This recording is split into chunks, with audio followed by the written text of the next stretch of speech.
Yes, yes. I was telling their team when we got here, rarely do you show up to a spot at like 8, 9 in the morning and you're already kind of feeling those date night vibes. But I was feeling that out here at Primo's, and I'm joined by Nels. He's the chef and owner out here.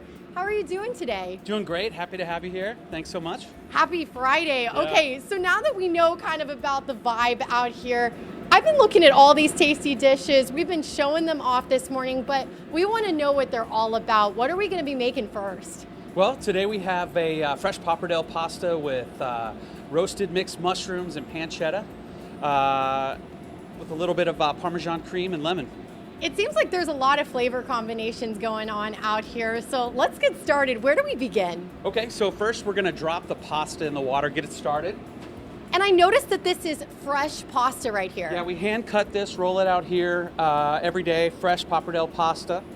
What is exactly pappardelle pasta? That's the style of cut. It's just a wider cut than like a fettuccine. It's anywhere from 3/4 to an inch wide. Okay, and would you say that that soaks up the juices better, or does it just kind of balance the toppings?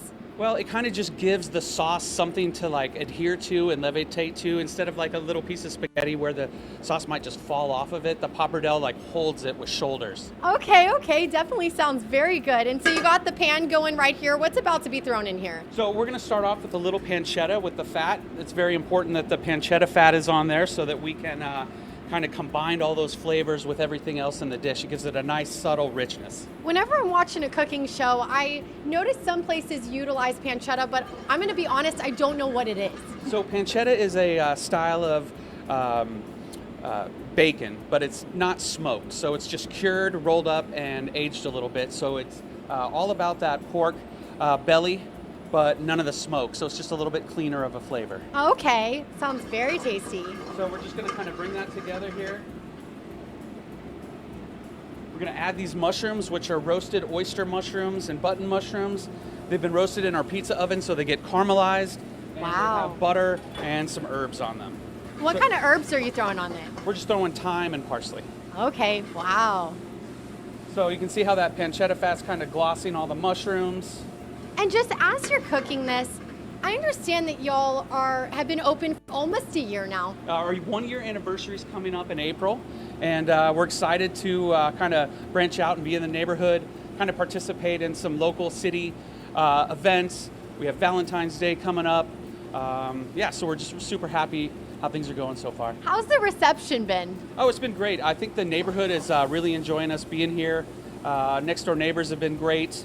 We just had a pretty good reception with the neighborhood. Yes, and this dish that we're cooking up right now is just one of the many options you can get out here at Primo's. And like I said, we've been teasing those other dishes all morning. Can you just tell me a little bit about the flavors and just what people can expect from the menu out here and some of those dishes that we're seeing over there? Well, we're trying to mix it up a little bit with some traditional Italian items, and then some, southern and northern Italian items that people don't see on a menu every single day.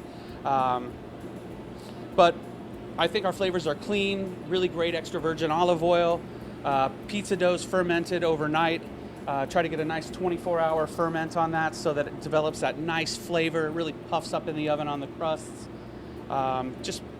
Just trying to do everything 100%. Yes, and y'all really are kind of doing everything out here because, if I just drove by this place, I would think, Italian, but I love that you're offering and incorporating a brunch menu as well. So you're really giving people just a lot of options. And so I noticed you added, is that cream that you added in there? So I added a little bit of cream, lemon juice, and some Parmesan cheese. And we're going to finish that with just a little bit of parsley for freshness. And the pappardelle pasta is just about ready, so we're going to put that all together. Let's put it together. I'm ready. Right. Add a touch more lemon juice. What does the lemon juice bring out? So it just kind of breaks up the rich cream and gives it something to pop. Okay, yeah, so you got a lot of combination going on over here. So that pasta really only took a few minutes to cook, which I've noticed that with fresh pasta. It cooks quickly. Yeah, the water content's still in it, so we're able to cook the pasta quickly and efficiently, but still have that just delicious fresh flavors to it and texture. Okay, okay. And just as we're plating this up, I know people are listening to this right now and they're probably like, I got to make my plans. How do I get out to Primo's? They're probably asking themselves, where can they go and how can they find you? Well, you can go on our website. You can also go, you can call the restaurant, open table we have available so that you're able to book a reservation in any time slot you'd like to be on. We have a great patio for people to sit at, and that's it. That's all she wrote. That's perfect. And this looks so beautiful topping this off right here. And Roma,